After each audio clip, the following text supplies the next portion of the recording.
2020 prometia ser um ano de recuperação para a indústria brasileira. Janeiro já registrava alta de 1,5% no faturamento do setor. Era um importante sinal de que os resultados negativos do ano passado ficariam para trás. Só que ninguém contava com a chegada de uma pandemia. Ela apareceu contaminando não só pessoas, mas diversas áreas e afetou em cheio um dos setores que mais empregam no país, a indústria. Março registrou a pior queda para o mês em 18 anos. A retração foi de 9,1% na comparação com fevereiro. A crise é sem precedentes e afeta tanto a oferta de produtos quanto a demanda por eles. A preocupação é com falência e desemprego. Quais são as perspectivas da indústria frente a esse cenário caótico? Esse é o assunto de hoje do Impressões. Quem vai explicar para a gente como essa pandemia afetou um setor tão importante da economia brasileira, que é o setor industrial, é o presidente da CNI, Robson Braga de Andrade. Muito obrigada pela participação, por nos receber. A gente quer entender logo de cara por que a gente precisa falar dessa crise que a indústria vive hoje no meio de uma pandemia. Nós começamos um ano com uma expectativa muito boa para o ano de 2020, acreditando realmente que a gente teria a possibilidade de ter um crescimento na economia do Brasil como um todo. Essa pandemia, ela afetou não só a saúde ou a indústria, mas afetou a vida dos brasileiros, a vida das pessoas, e certamente nós estamos incluídos nessas consequências. O que acontece é que o contágio desse vírus, ele é tão diferente, tão rápido, se dá de forma tão inesperada, que os governos foram obrigados a determinar o isolamento e mesmo as pessoas, para evitar a contaminação do Covid, decidiram também que a melhor forma é o isolamento social e, com isso, nós tivemos fechamento do comércio, fechamento de restaurantes, o setor de aviação, o setor de turismo, hotelaria, todos foram extremamente afetados. E claro que a indústria tem, nesses setores, o seu principal cliente, os seus principais clientes. E à medida que você não tem consumidor, que você tem um comércio fechado, você tem toda a área de serviço praticamente paralisada, a indústria não tem como produzir e atingir o mercado, vender os seus produtos. E isso foi uma consequência no mundo inteiro, então você também teve um problema nas exportações. Então, isso fez com que as indústrias também paralisassem, reduzissem a produção, mudassem o planejamento, o foco, e certamente o Brasil, que tem 92% das indústrias são micro e pequenas empresas, e principalmente pequena, microempresas são as mais afetadas. Elas não têm como produzir, não têm capital de giro e está havendo, não tem como se sustentar. Um horizonte de falência à frente, o senhor vê? Olha, é claro que a gente acredita que vai haver um problema sério de recuperação judicial, de falências, de empresas que terão muitas dificuldades para se manterem no mercado. E a grande necessidade que as empresas têm hoje é a questão financeira. Elas precisam de recursos para pagar salários, elas precisam de recursos para pagar os seus fornecedores.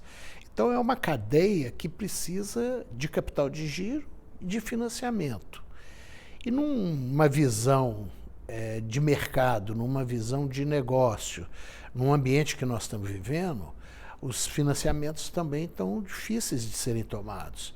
Então as empresas estão enfrentando muita dificuldade. Pode sim vir a ter problemas de falência, problemas de empresas que não vão conseguir sobreviver. Nós estamos trabalhando na Confederação Nacional da Indústria, junto com o Congresso Nacional, com o governo, com os governos, para que o impacto seja o menor possível, levando sugestões, apresentando propostas, medidas para reduzir esse impacto nas empresas, e estamos tentando fazer com que você não tenha um problema maior com essas empresas, porque se nós tivermos agora esse problema, isso vai acarretar um problema maior no futuro ainda, de desemprego. Nós já tínhamos um nível elevado de desemprego, aí em torno de 11 milhões de pessoas, e certamente vai também acarretar um problema para o setor público, porque você não vai ter pagamento de imposto, você não vai ter consumo, você vive num país completamente interligado. Quer dizer, um setor de comércio depende da indústria, a indústria depende do comércio, os dois dependem do consumidor. O consumidor, para consumir, depende de ter emprego, depende de ter receita. O funcionário público depende de que o setor público, os governos arrecadem impostos para pagar serviços, para pagar funcionalismo, para fazer investimentos. Quer dizer, é uma máquina que trabalha de maneira muito, com uma engrenagem dependente uma da outra. O senhor falou em propostas que levou ao Executivo, ao Congresso. Acho que são 37 que a CNI apresentou. Dessas propostas, o que já está em andamento? Teve uma grande aceitação. Mais de 50% das propostas foram acatadas em diversas áreas, tanto no setor de trabalho, como meio ambiente, como na economia, diversas áreas. É claro que eu entendo, o governo também tem suas dificuldades, não só da burocracia, mas também das questões legais. E aí você tem a dependência de aprovação de medidas pelo Congresso. O Congresso tem se mostrado, por outro lado, bastante ágil na aprovação daquilo que é fundamental para melhorar o ambiente que nós estamos vivendo. Mas mesmo com toda a agilidade, sempre tem discussões, tem a questão da democracia, que faz parte das negociações, as discussões.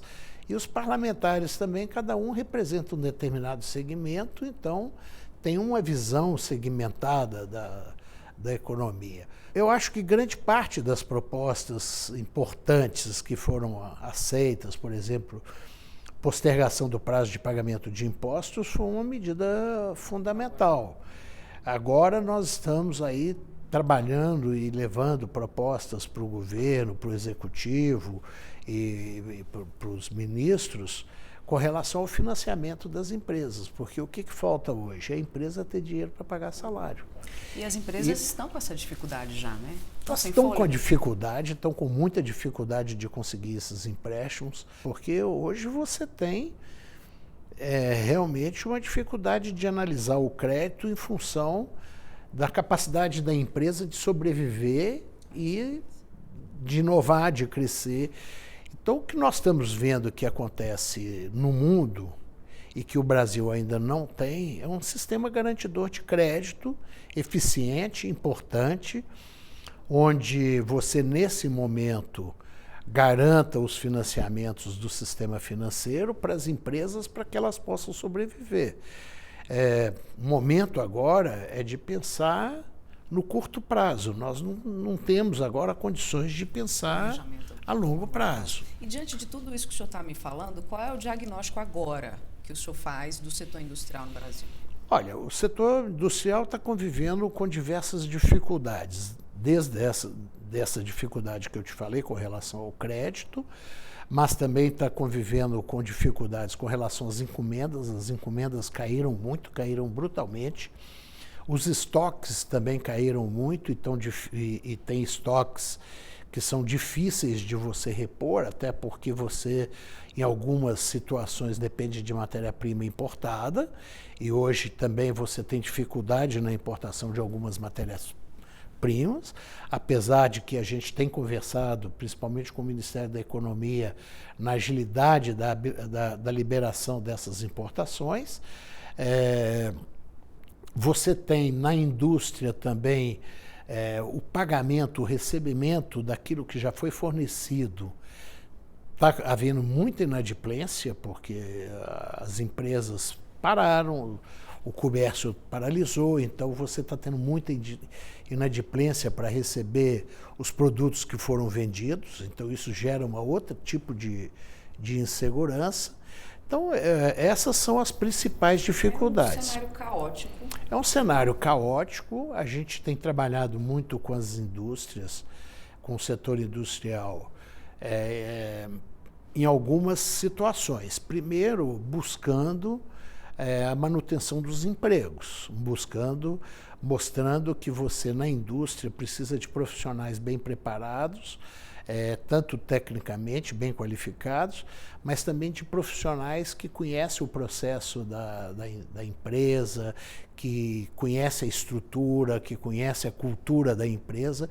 Então, um profissional da indústria não é uma pessoa que você possa demitir hoje e contratar outra amanhã nas mesmas condições. A legislação que nós temos hoje, através de medida provisória, mas que está sendo discutida ainda, permite que as empresas façam uma redução da jornada de trabalho com uma redução correspondente dos salários.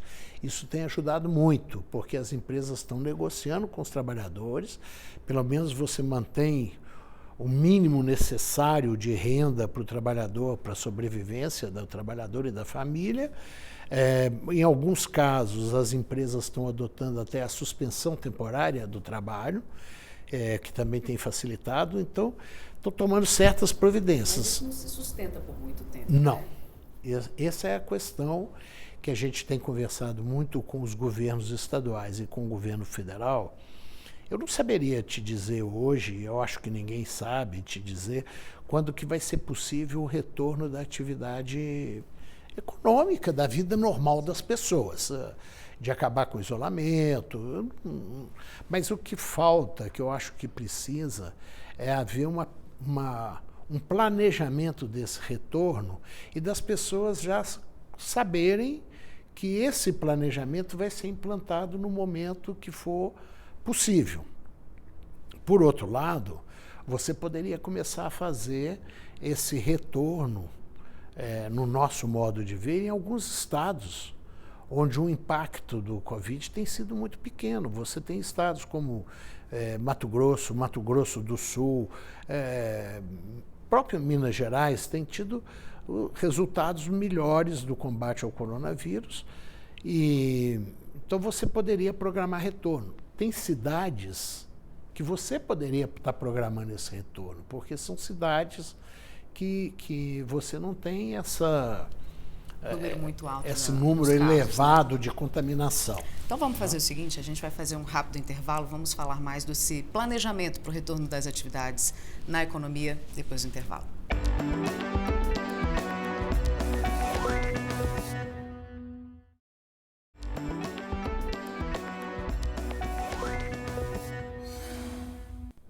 A gente está de volta aqui na nossa conversa com o presidente da CNI, Robson Braga de Andrade. No bloco anterior, a gente estava falando de planejamento de retorno de atividades.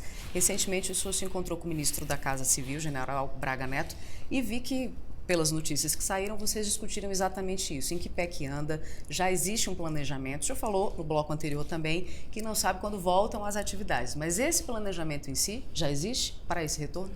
Olha, não. A gente não conhece, não temos informação nem do governo federal, nem dos governos estaduais. No encontro com o ministro Braga Neto, que foi um encontro fantástico, eu acho que algumas questões que eu coloquei. Primeiro, essa questão da previsibilidade. Então, uma das questões que nós discutimos, questão de comércio internacional.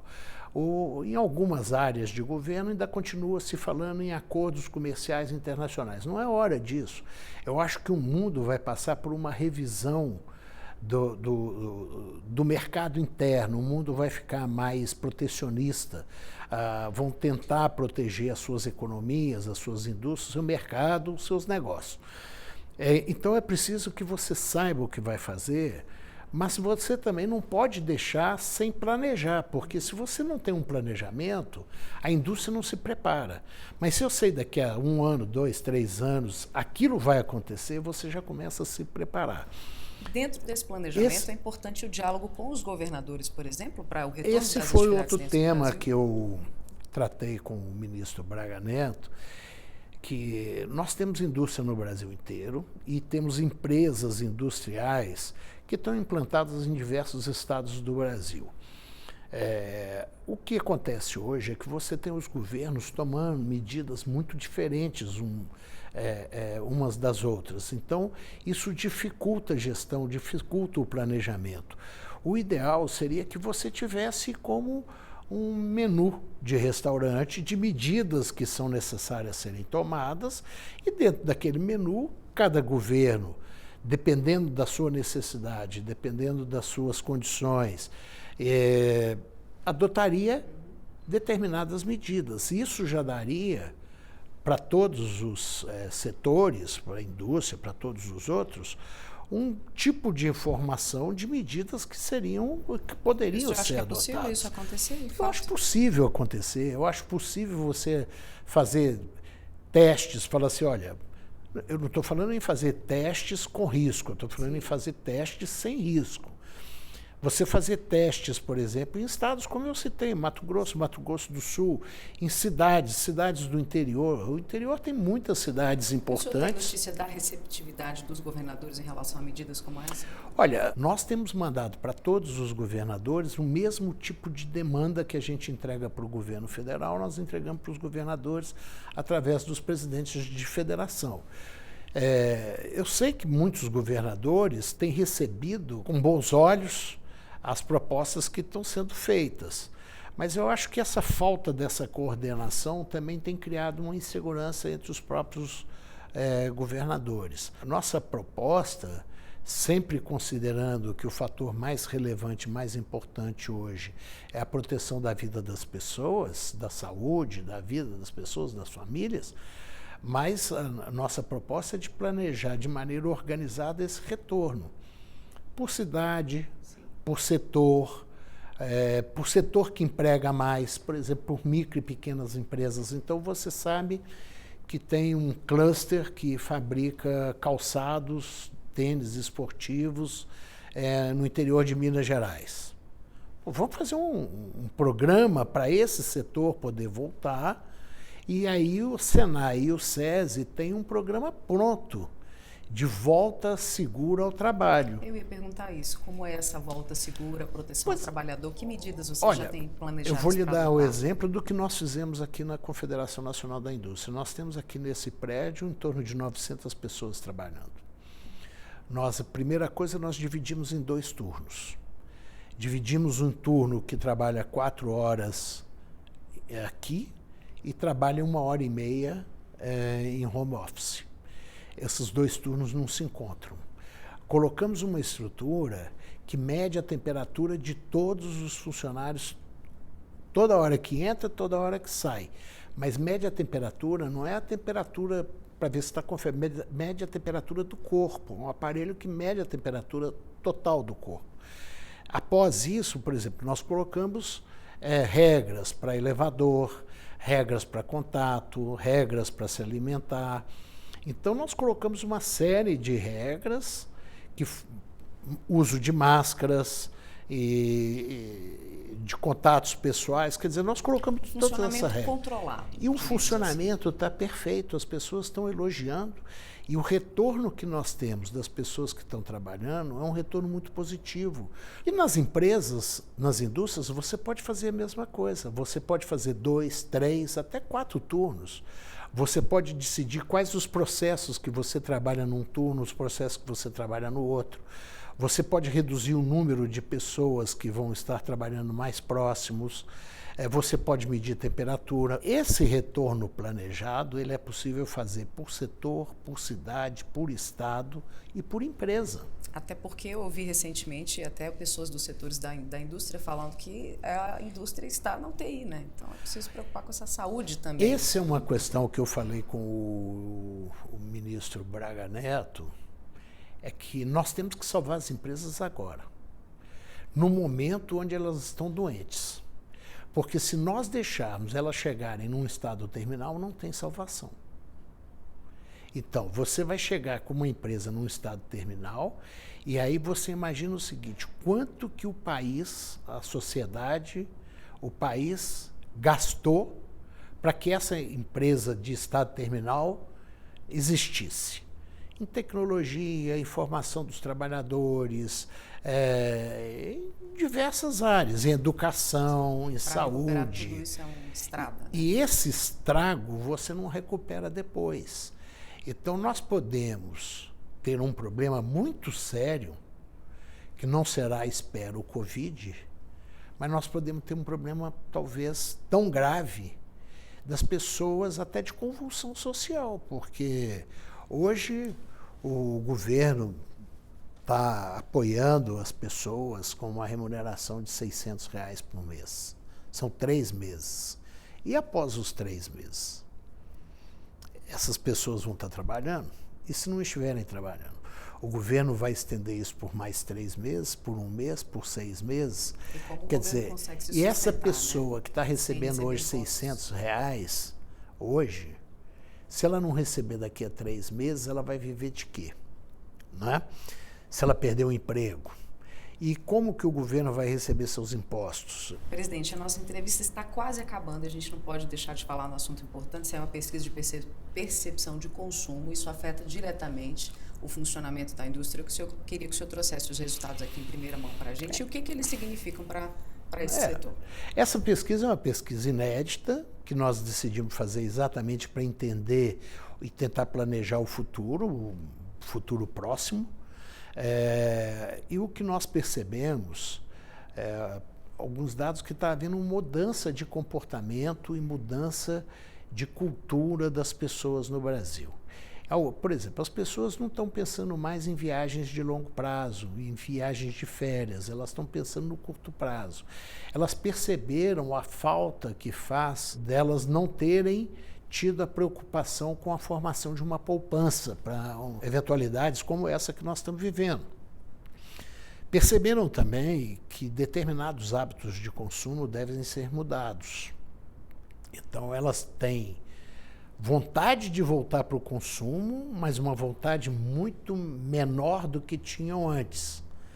Então, elas não têm mais aquela necessidade ou aquela vontade de sair para as compras, de fazer compra, de às vezes produtos. A percepção mudou. Eles hoje estão concentrados em alimentos, saúde, vestuário e calçados. E diante dessa informação... Então, diante dessa informação, você percebe que, por exemplo, a indústria eletroeletrônica pode sofrer impacto grande. Indústria automobilística pode sofrer um impacto importante. Com isso, você muda toda uma cadeia. As pessoas estão pensando num lazer muito diferente daquilo que era feito alguns meses atrás. Você vai ter que lidar com esse novo consumidor. Você vai ter que lidar com um consumidor que está pensando de maneira diferente, com um consumidor que está pensando que precisa ter uma reserva de um consumidor mesmo com que a vai retomada ficar... da economia, a situação é completamente nova para todo mundo, né? É uma pesquisa que a gente pretende repetir agora todo mês ou 1 mês e meio, mas que é importante para que a gente possa planejar esse futuro. Para a gente encerrar, eu sei também que tem medidas do Senai que está ajudando no combate ao coronavírus, tem um túnel, né, de desinfecção, tem um spray que também foi desenvolvido para limpar áreas, assim como mesas, por exemplo. Só para a gente encerrar, eu gostaria que o senhor falasse dessa iniciativa também da indústria de ajudar.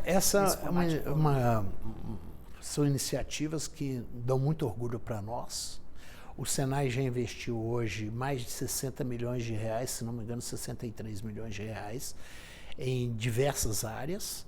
Por exemplo, nós temos uma parceria com a Força Aérea Brasileira, onde a Força Aérea busca os respiradores estragados com defeito e levam para o Senai para que sejam recuperados. Nós fizemos isso, por exemplo, no Amapá, foram 26 respiradores recuperados em Minas Gerais, que depois já voltaram para o Amapá. Nós já produzimos mais de 3 milhões de máscaras e já produzimos mais de 700 mil máscaras para uso de profissionais da saúde. E desenvolvemos alguns produtos, por exemplo, o Senai da Bahia desenvolveu um túnel de desinfecção dos profissionais de saúde, porque uma das pesquisas que foi feita no mundo mostra que a infecção dos profissionais, a contaminação dos profissionais da saúde se dá, se não me engano, 90, 80 e poucos %, uma coisa desse tipo, na hora que ele tira a roupa. E não enquanto ele está tratando do paciente. Então, nós desenvolvemos um túnel que, antes dele entrar para tratar do paciente, na hora de sair, ele passa por um túnel de desinfecção para evitar que ele seja contaminado. E agora estamos desenvolvendo em parceria com uma startup do Paraná. Essa startup está correndo com esse produto, que é um spray que ele faz a desinfecção por 48 horas. Então são iniciativas fantásticas que estão sendo feitas no Brasil inteiro. Dá uma demonstração da capacidade dos nossos institutos de tecnologia e de inovação e do comprometimento do SESI e do SENAI com a saúde do trabalhador e do brasileiro. Para a gente encerrar, uma mensagem final, o que o senhor espera aí para os próximos tempos, a curto ou a médio prazo? Eu sei que nós estamos vivendo uma época que ninguém poderia imaginar, é inimaginável. Eu tenho confiança de que tudo isso vai passar. Eu acho que todos nós temos que trabalhar muito para que a dor seja a menor possível em todos os sentidos.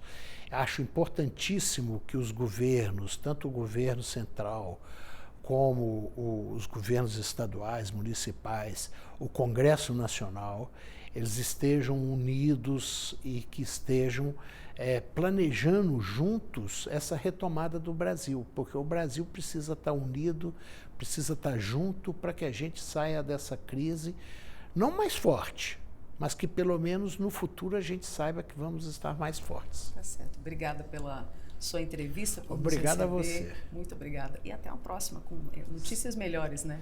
Com notícias bem melhores, se Deus quiser.